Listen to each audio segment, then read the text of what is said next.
नमः सिद्धेभ्यः। ओम नमः सिद्धेभ्यः। ओम नमः सिद्धेभ्यः। सिद्धं शुद्धं पनम्य जिनिंदवर्णिमि चंदम कलंकम गुणरयन भूसनुदयम जीवसपरुवनम ओछम। बोलो देवादिदेव 1008 श्री हंसनाथ भगवान की जय। देवादिदेव 1008 श्री नेमिनाथ भगवान की जय। देवादिदेव 1008 श्री बाहुबली भगवान की जय। सिद्धांत चक्रवर्ती आचार्य श्री नेमिचंद्राचार्य महामुनिराज की जय। संत शिरोमणि आचार्य गुरु और विद्यासागर जी महामुनिराज की जय। विद्याकुल शिरोमणि आचार्य श्री समय सागर जी महामुनिराज की जय। श्रमण शिरोमणि निर्यापक महाश्रमण मुनि पुंगो श्री सुधा सागर जी महामुनिराज की जय। समस्त मुनि संघ की जय। कषाय मार्गना का वर्णन हमने कल पढ़ना प्रारंभ किया था परसों। और कषाय मार्गना में क्रोध मान माया लोभ, ये चार प्रकार के जो कषाय हैं, इन चार प्रकार के कषायों के चार भेद होते हैं प्रत्येक के। उत्कृष्ट, अनुत्कृष्ट, अजघन्य और जघन्य। उत्कृष्ट मतलब सबसे ज्यादा रहने वाला कषाय, चाहे क्रोध हो, चाहे मान हो, चाहे माया हो, चाहे लोभ हो। फिर अनुत्कृष्ट मतलब उससे थोड़ा कम। अजघन्य मतलब जघन्य से थोड़ा ज्यादा। और जघन्य, इसका अर्थ होता है सबसे कम। तो चारों गतियों में जो उत्कृष्ट है, चाहे क्रोध हो, चाहे मान हो, चाहे माया हो, चाहे लोभ हो, यदि उत्कृष्ट है तो फिर वो नरक गति में ले जाएगा। अनुत्कृष्ट है, तिर्यंच गति में लेकर जाएगा। अजघन्य है, मनुष्य गति में जाने का कारण बनेगा। और जघन्य है तो देव गति में जाने का कारण बनता है। प्रत्येक कषाय को चार भागों में बांटा है और उनके चार चार उदाहरण दिए हुए हैं। तो उन उदाहरणों को आपको याद रखना है। क्रोध के लिए कौन सा दिया, माया के लिए कौन सा दिया, मान के लिए कौन सा दिया, लोभ के लिए कौन सा दिया। ये परीक्षा में प्रश्न जरूर आते हैं। तो इस तरह से इन सबके विषय में याद रखना है। इतना, ये देखो यहाँ पर क्रोध जो है उसमें उत्कृष्ट के लिए दिया है शिला भेद, अनुत्कृष्ट के लिए पृथ्वी भेद, अजघन्य के लिए धूलि रेखा और जघन्य के लिए जल रेखा। मान के लिए शैल, अस्थि, काष्ठ, बेत। माया के लिए बास्की जेड, मेंढी की सिंह, गोमूत्र और खुरपा। और लोभ के लिए किरमिची रंग, चक्रमल, शरीर का मैला और हल्दी का रंग। अब देखो, क्रोध कैसा होता है, बहुत तीव्र होता है। तो उसके लिए पत्थर, पृथ्वी, मिट्टी और जल, ऐसा उदाहरण दिया। और मान मतलब अकड़ के रहना, तो अकड़ के रहने के लिए पत्थर अकड़ेगा, फिर उससे कम हड्डी, उससे कम लकड़ी, उससे कम बेत, मतलब ये मोड़ मोड़ मोड़ लेने के लिए, जैसे उसके ऐसा गोल हो जाना। तो बेत जल्दी गोल होगा, लकड़ी थोड़ी कम, अस्थि थोड़ा और ज्यादा, और शैल होगा ही नहीं। ऐसे मान। माया जो होती है वो बिल्कुल टेढ़ी मेढ़ी होती है, मतलब टेढ़े मेढ़े विचार, मतलब दूसरे को ठगना। तो यहाँ पर टेढ़े मेढ़ी, बांस की जड़, मेंढे के सींग, गोमूत्र और खुरपा, सब टेढ़े मेढ़ी की बात है। तो माया के लिए वैसा, क्योंकि सरल का विपरीत होता है माया। और लोभ मतलब जो बहुत ज्यादा रहे, चिपका हुआ। तो वो जैसे रंग का उदाहरण दिया, किरमिची रंग, चक्रमल, शरीर का मैला और हल्दी का रंग। तो ऐसे चारों को भी आपको याद रखना है।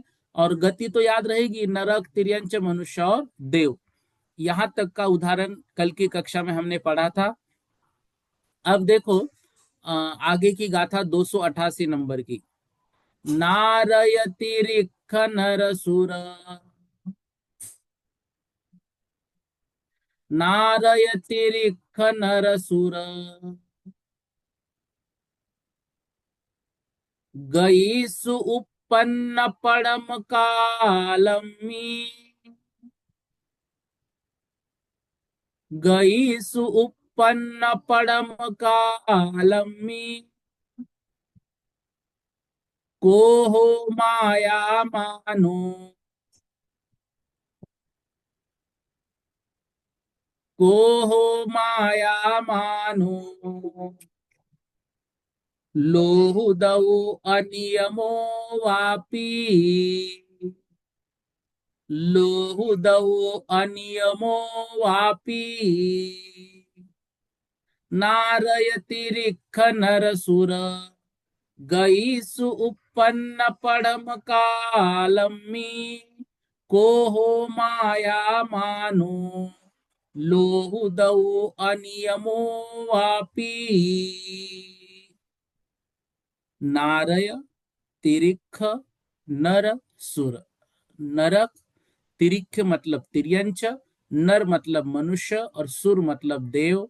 गई सु मतलब गतियों में, उत्पन्न उत्पन्न होने के, पढ़म कालमी पहले समय में, नरक तिर्यंच मनुष्य और देवगति में उत्पन्न होने के प्रथम समय में, कोहो माया मानो लोहुदयो, क्रोध मान माया और लोभ का उदय होता है। अनियमो वापी, नियम अवापी, यह कोई नियम नहीं है।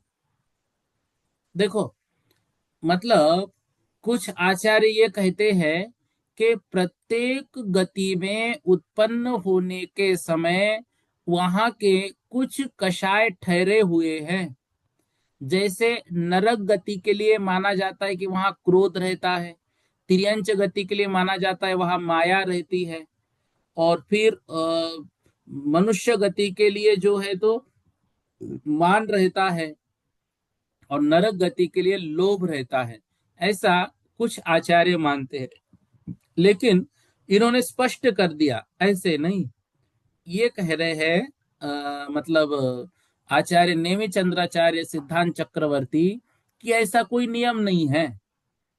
तो ये बात है, नियमों अनियम नहीं है, अपि और नियम है भी, दोनों भी। क्यों? क्योंकि उनके समय दो प्रमाण उनको प्राप्त हुए, तो दोनों प्रमाणों को उन्होंने यहाँ पर दिया। तो नरक तिर्यंच मनुष्य और देवगति में उत्पन्न होने के प्रथम समय में क्रम से क्रोध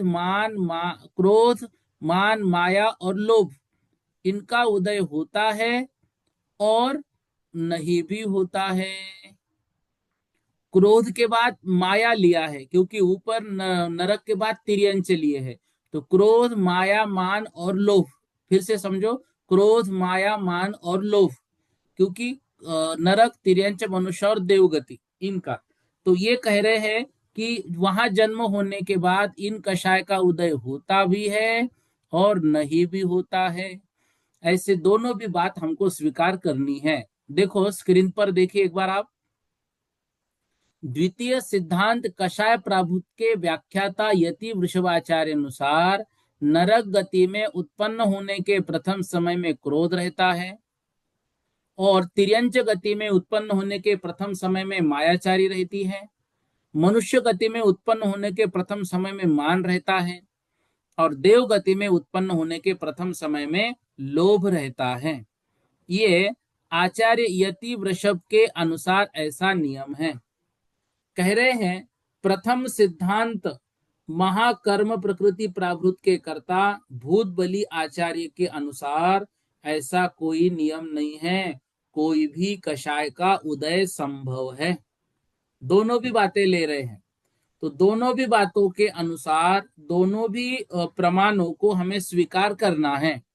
मतलब परीक्षा में यदि आए तो हमें लिखना है यति वृषभ के अनुसार ये नियम और भूत बलि आचार्यों के अनुसार ये नियम। यहां पर आपको बोल रहा हूं, ये दो आचार्य के नाम याद भी नहीं रहे तो भी आपको लिखना है आचार्य नेमि चंद्र महामुनिराज ने प्राचीन आचार्यों के दोनों प्रमाणों को स्वीकार करते हुए ये लिखा है कि नरक, तिर्यंच, मनुष्य और देवगति में उत्पन्न होने के प्रथम समय में क्रोध, माया, मान और लोभ का उदय होता है अथवा नहीं भी होता है। तो दोनों प्रमाणों को हमको स्वीकार करना है। इस तरह से देखो, हमारे धर्म में मतलब बहुत सारे सिद्धांत ऐसे रहे जहां पर एक निर्णय पर नहीं पहुंच पाए। अब वहां पे क्या करेंगे? वहां पे दोनों आचार्यों के दोनों मतों को स्वीकार करना पड़ेगा, क्योंकि निर्णय को पहुंचने के लिए केवली श्रुत केवली का अभाव है अभी। अब निर्णय पे नहीं पहुंच सकते, तो दोनों आचार्यों ने दोनों बातें कही। क्या इससे हमारा सम्यक दर्शन को कुछ घात होगा? बिल्कुल नहीं होगा। क्यों? क्योंकि खुद ही लिखा है कि गुरु ने जैसा माना है, गुरु आज्ञा अनुसार यदि शिष्य वैसा मानता है तो मानना ही चाहिए। जब हमें कोई आकर बताए, जब कभी हम किसी केवली या श्रुत केवली के पादमूल में मान लो पहुंच जाए अगले जन्म में, और वहां पे हमने पूछा, तो हम वहां पे अपने सिद्धांत को कर सकते हैं। अभी तो दोनों सिद्धांत को हमें स्वीकार करना ही पड़ेगा। ठीक है ना? तो नार की उत्पन्न होती क्रोध कषाय का उदय होता है, तिर्यंच में माया का, मनुष्य में मान का, देव में लोभ का। यह कषाय प्राभृत के अनुसार है। वो कषाय प्राभृत में यति वृषभ आचार्य के अनुसार। और दूसरा जो मत है वो भूत भली आचार्य जो है महाकर्म प्रकृति प्राभृत के रचयिता, उनके अनुसार नहीं भी होता है। तो अब देखो, भरत क्षेत्र में केवली श्रुत केवली नहीं है, और जो समीपवर्ती आचार्य है उनके पास ऐसा ज्ञान नहीं है कि वो विधेय क्षेत्र में जाके तीर्थंकरों से शास्त्रार्थ करे। इसलिए अब जो मत है वो दोनों मत या दोनों कथन हमको स्वीकार करने हैं। इस तरह से हमको समझना है। अगली गाथा देखो। अपपरो भय बाधन, अपपरो भय बाधन, बंधा संजय निमित्त को हादि, बंधा संजम निमित्त को हादि, जे सिमनथि कसाया, जे सिमनथि कसाया, अमला अकसाइनो जीवा, अमला अकसाइनो जीवा, अपपरो भय बाधन, बंधा संजम निमित्त को हादि, जे सिमनथि कसाया, अमला अकसाइनो जीवा। अब देखो, अभी तक जो वर्णन किया वो संसारी जीव की अपेक्षा किया, जिनके कषायों का उदय रहता है उनके अनुसार किया। अब बता रहे हैं कि कषाय से रहित जो जीव है वो कौन है, उनका वर्णन यहां पर कर रहे हैं। अप मतलब आत्म, पर मतलब दूसरे के स्थान में, और उभय मतलब दोनों के स्थान में। आपने को, पर को अथवा दोनों को, बाधन बंधा। आत्मा मतलब अपने को, पर मतलब पर को, और उभय मतलब दोनों को, बाधन मतलब बंधन में, बंधा मतलब बाधा, या फिर असंजम अर्थात असंयम के कारणभूत, निमित्त मतलब कारणभूत, कोहादि कसाया जेसिम नथी, क्रोधादि कषाय नहीं है जिनके, ऐसे अमला, अमला मतलब मल से रहित। कौन सा मल? द्रव्य कर्म और भाव कर्म, नो कर्म रूपी मल से रहित। अकसाइनो जीवा, वे जो जीव हैं वे सिद्ध भगवान वो अकशाई कहे जाते हैं। देखो, एक होता है नो कषाय, एक होता है अकषाय। नो कषाय मतलब किंचित कषाय, और अकषाय मतलब बिल्कुल कषाय नहीं है। तो अपने को, पर को अथवा दोनों को बंधन, बाधा या असंयम के कारणभूत ऐसे जो क्रोधादि कषाय या पुरुष वेदादि रूप नो कषाय, वे जिनके नहीं पाए जाते, वे द्रव्य कर्म, भाव कर्म, नो कर्म मल से रहित सिद्ध भगवान अकषाई होते हैं। उपशांत कषाय से लेकर जो आगे के चार गुणस्थान है, 11वां, 12वां, 13वां और 14वां, वो जीव भी तो अकषाई है, निर्मल है। उनके गुणस्थान की प्ररूपना ही से अकषाय ऐसी सिद्धि होती है। तो किसी जीव के क्रोध आदि कषाय होते हैं, जिनसे स्वयं एवं स्वयं को वो बांध कर रखते हैं, मतलब कर्मों से, या स्वयं के स्वयं ही मस्तक आदि का घात कर सकते हैं, स्वयं ही स्वयं के हिंसादि रूप असंयम परिणाम कर सकते हैं। भाई क्रोधादि कषाय से क्या हो सकता है? आदमी क्रोध आया, कर लिया अपने आप को कमरे में बंद, अब मैं बाहर ही नहीं जाऊंगा, मैं नहीं दरवाजा खोलूंगा। होता है ऐसे। कभी कभी सर पटक लेते हैं दीवार पर, मतलब एक तो स्वयं को बांध लिया, या फिर स्वयं को घात कर लिया, या फिर स्वयं की हिंसा भी कर लेते हैं। क्रोध में, कभी मान में मेरा अपमान हो गया। छोटे छोटे बच्चे आजकल वीडियो गेम आदि काम करके कैसे कैसे निर्णय ले रहे हैं, आप सभी पेपर में पढ़ रहे हैं। मतलब इतना ज्यादा डिप्रेशन के शिकार हो रहे हैं ये नई पीढ़ी, उसका कारण है मोबाइल। हर चीज को मोबाइल में ढूंढना, कुछ भी नहीं आया मोबाइल में ढूंढा जाता है। टाइम पास करना है, मोबाइल में रील्स देखते बैठ गए। मतलब दूसरे कोई साधन रहे नहीं है। इस कारण से दिमाग जो है वह हल्का नहीं हो रहा है। देखो, हमको जो नौ रस है ना, उन नौ रसों से भरा हुआ होना चाहिए, और इन सभी से हमारा जीवन बहुत अच्छे से चलता है। दौड़ भाग होनी चाहिए, कभी रोना भी चाहिए, कभी हंसना भी चाहिए, कभी थोड़ा सा सीरियस होना चाहिए, कभी डरना चाहिए। तो ये सारे जो है ये विषय, ये क्यों है? क्योंकि इससे हमारी जो दैनंदिनी है वो अच्छे से चलती है, और मोबाइल ने ये सब कुछ छीन लिया। तो कितनी बढ़िया बात इस गाथा में लिखी, देखो तीन चीजें लिखी, आत्मा, पर और उभय, इन तीनों को बांधन मतलब बंधन दे देता है। मतलब या तो सामने वाले को बंद कर देगा कमरे में, या फिर खुद बंधा हुआ रहेगा, या दोनों को बंद कर देगा। कभी कभी दोनों को क्या करेगा वो, जो दूसरी चीज है, देखो एक है बंधन मतलब बंद कर देना, और दूसरा है बंध। बंध मतलब बाधा पहुंचाना, बंधा मतलब बाधा पहुंचाना, या खुद को बाधा पहुंचा सकता है, दूसरों को बाधा पहुंचा सकता है, या फिर दोनों को बाधा पहुंचा सकता है। और तीसरा, स्वयं ही स्वयं के हिंसादि रूप असंयम परिणाम को कर सकता है। हम पढ़ते हैं पेपर में, माँ ने अपने दोनों बच्चों के साथ, परिवार ने सभी एक साथ, कितनी सारी घटनाएं घटित हो रही है। मतलब जान की कोई कीमत आजकल की पीढ़ी को रही ही नहीं। अच्छा, एक जन्म का घात नहीं, हम हमारे असंख्यात भव खराब कर देते हैं। इसलिए ये तीनों चीजें बहुत सुंदर लिखी इसमें, और इसका अनुसरण होना चाहिए।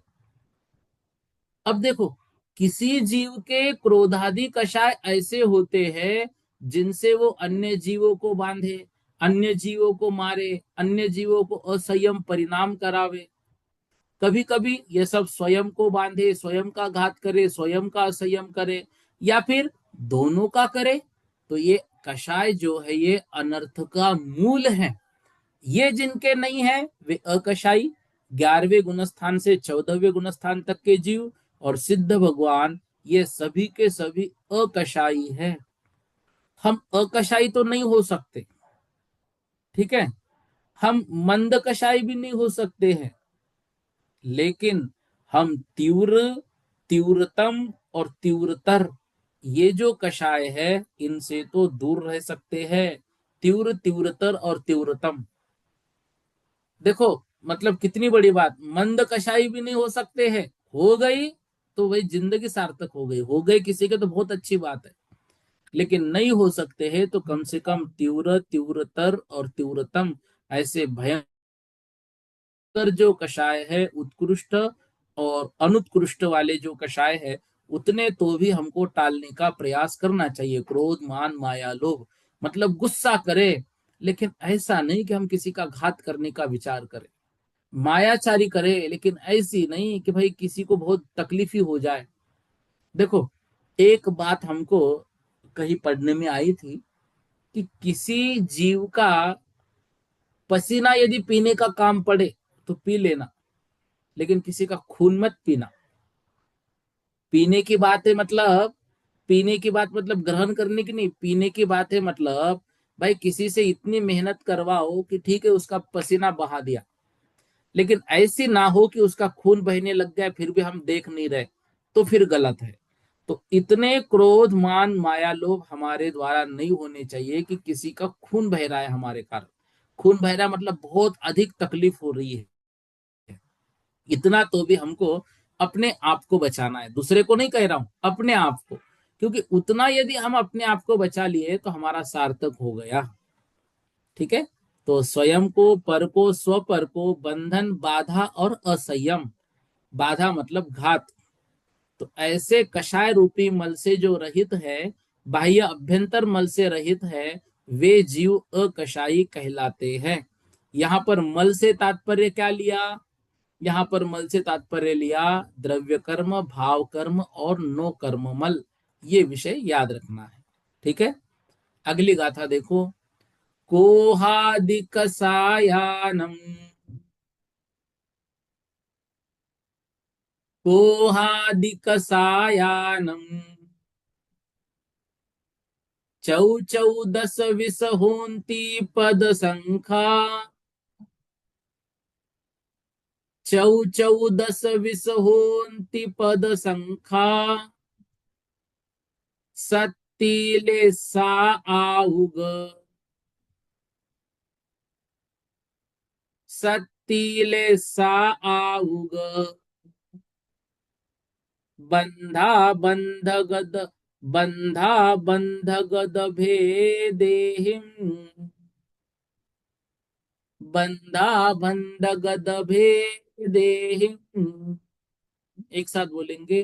कोहादिक सायानम, चौ चौदस विस होन्ति पद संखा, सत्तिले सा आउग, बंधा बंध गद भेदेहिम। देखो, कोहादि कसायानम, क्रोध आदि कषायों के, मतलब क्रोध, मान, माया, लोभ, इन कषायों के। दूसरे पंक्ति में देखो, सत्य लेसा, सत्य लेसा मतलब शक्ति के अनुसार, शक्ति स्थान, और लेसा मतलब लेशा स्थान। तो क्रोध आदि कषायों के शक्ति स्थान की अपेक्षा चौ, मतलब चार भेद है, चार संख्या है। फिर लेसा, लेसा स्थान की अपेक्षा कितना है? 14, मतलब 14 संख्या है, लेशा स्थानों की अपेक्षा से 14 स्थान है। और आयुग, आयुग मतलब आयु, बंधा मतलब बंध, तो आयु बंध की अपेक्षा से, और अबंधक भेदेहिम, और अबंध, एक आयु बंध और अबंधक भेद की अपेक्षा से 20, मतलब 20 संख्या होती है। तो क्रोध, मान, माया, लोभ, कषायों की शक्ति स्थानों के भेद की अपेक्षा से 4 संख्या स्थान, लेशा स्थान के भेद से 14 संख्या, और आयु बल के बंधने अबंधने के स्थानों के भेद से 20 संख्या होती है। अब ये संख्या स्थान कौन कौन से हैं वो अगली गाथा में हमको पता चलेगा। देखो ध्यान से, शक्ति के अपेक्षा 4 स्थान, लेशा के अपेक्षा 14 स्थान, और आयु बंध अबंध की अपेक्षा 20 स्थान, इस प्रकार से। हाँ, अब देखो आगे वो स्थान कौन कौन से हैं। सील सेल वेणु मूल की, सील सेल वेणु मूल की, मिरियादी कमेन तारी, मिरियादी कमेन तारी,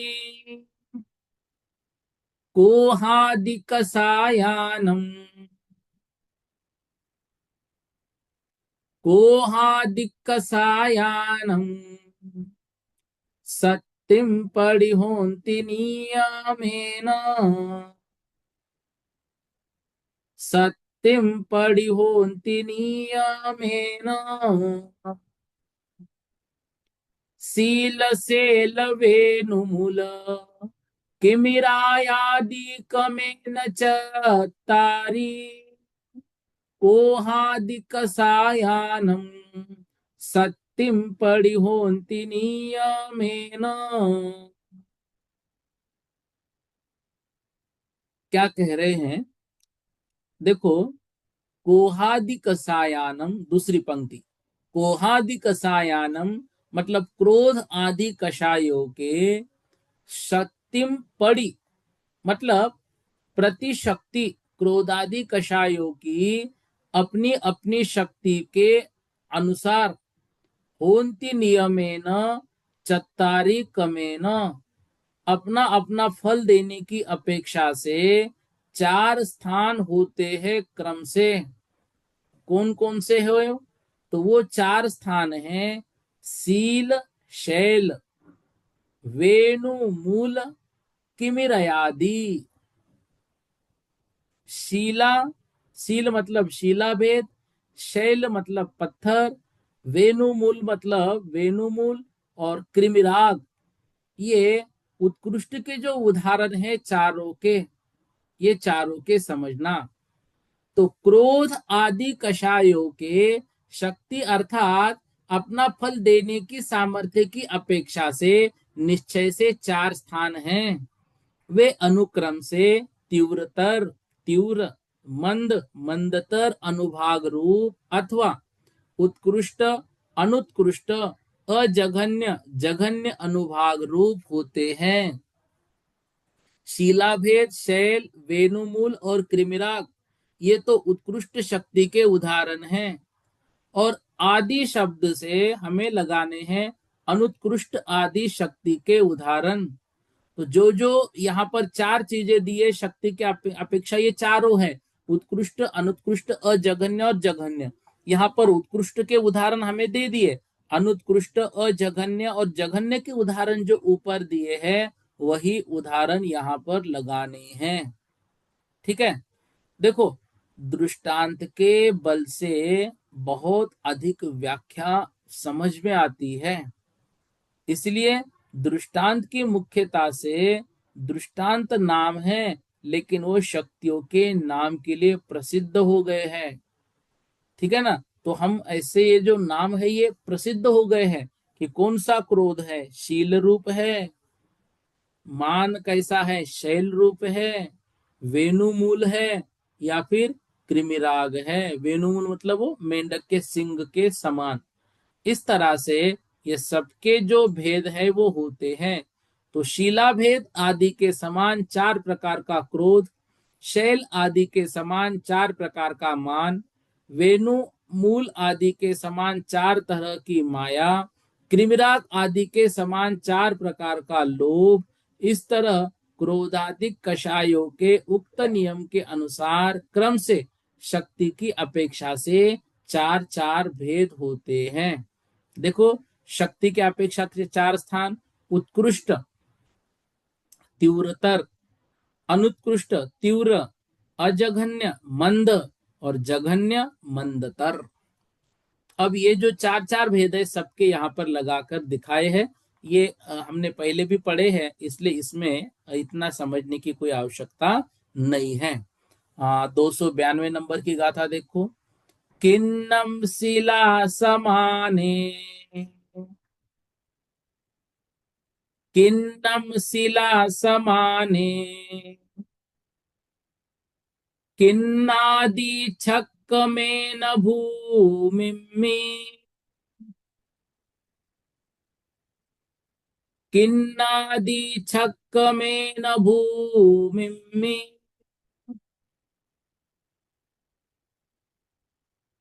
छक्कादि सुक्कोत्तिय छक्कादि सुक्कोत्तिय धूलिम्मि जलम्मि सुक्किक्का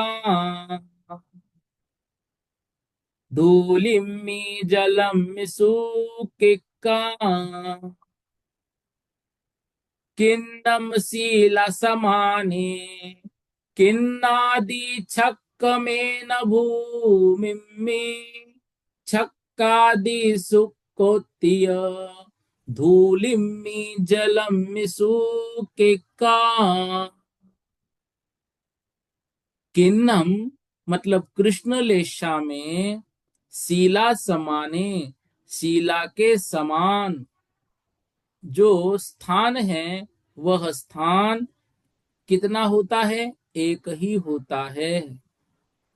शीला समान क्रोध में लेशा होगी तो कौन सी? शीला समाने किन्नम।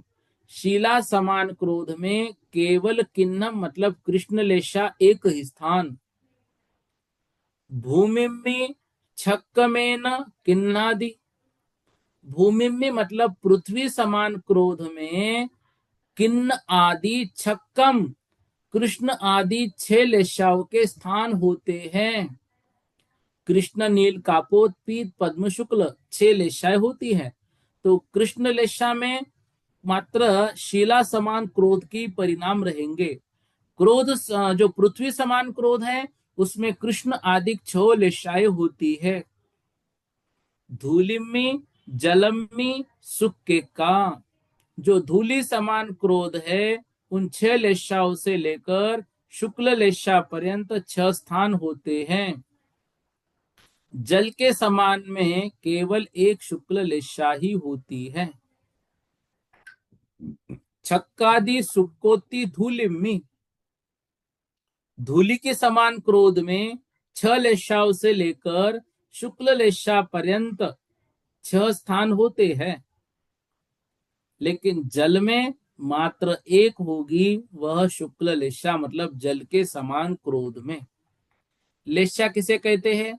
जिसके द्वारा जीव पुण्य और पाप से स्वयं को लिप्त करता है वह लेशा। लिम्पति एतया इति लेशा जिसके द्वारा जीव स्वयं को कर्म से लिप्त करता है वह लेशा। कषाय के उदय से अनुरंजित योगों की प्रवृत्ति लेशा। कषाय से स्थिति अनुभाग बंध, योग से प्रकृति प्रदेश बंध। तो दोनों के मेल रूप लेशा से चारों प्रकार का बंध होता है। तो शिलाभेद के समान जो क्रोध है उसमें मात्र कृष्ण लेशा होगी। भूमि भेद के समान जो होगा उसमें कृष्ण भी होगी, नील भी होगी, कापोद भी होगी, पीद भी होगी, पद्म भी होगी, शुक्ल भी होगी। भूमि भेद में इसमें 6 प्रकार की लेशा है। धूलि के समान में धूलि के समान में भी कृष्ण नील कापोत पीत पद्म 6 लेशाएं होगी। लेकिन जल के समान में मात्र शुक्ल लेशा ही होगी। इस तरह से ये स्थान समझना। अब इनको लगाकर कल की कक्षा में हम समझेंगे कैसे लगाने हैं। सागर भैया जी। जय जिनेन्द्र भैया जी। जी जय जिनेन्द्र बोलिएगा। ये गाथा थोड़ी कम समझ पड़ी तो इसको कल वापस ले तो अच्छा रहेगा। हाँ हाँ, देखो इसमें सिर्फ इतना कह रहे हैं, शीला भेद के समान जो क्रोध होगा मतलब उत्कृष्ट क्रोध जिसके होगा उनके पास लेशा होगी हम्म, मात्र कृष्ण। ठीक है। अब दूसरा अच्छा। जो क्रोध दिया है भूमि भेद के समान मतलब अनुत्कृष्ट, वहां पर जीवों के 6 लेशाएं हो सकती है। लेकिन 6 अच्छा लेशाओं में अच्छा। अधिक स्थान तो कृष्ण का होगा, उससे कम स्थान जो हम्म है नील का होगा, उससे कम स्थान कापोत का, उससे कम पीत का, उससे कम पद्म का और थोड़ा सा शुक्ल का। ये देखो यहाँ पर चार्ट में बनाकर बताया है। फिर तीसरा भेद जो दिया है वो दिया है धूलि के समान। तो धूलि के समान में जरूर छह लेशाएं हो सकती है, कृष्ण नील कापोत पीत पद्म शुक्ल। अब यहाँ पर जो है वह छह भी प्रकार का होगा, लेकिन जल के समान जो क्रोध है मतलब बिल्कुल आता है और चला जाता है, उस जीव के मात्र शुक्ल लेशा ही होगी, वहां दूसरी कोई लेशा होगी ही नहीं। ठीक है। अब ये चार्ट ठीक है। बनाने की विधि ये कैसा बना, इसको कल की कक्षा में समझेंगे। ठीक है ना। ठीक है। जी, इतना आज पढ़ लेते हैं। बोधि समाधि परिणाम विशुद्धि स्वात्मोपलब्धि शोषो के सिद्धि चिंतामणिम चिंतित वस्तुदानिम त्वामंद मानस ममास्तु देव।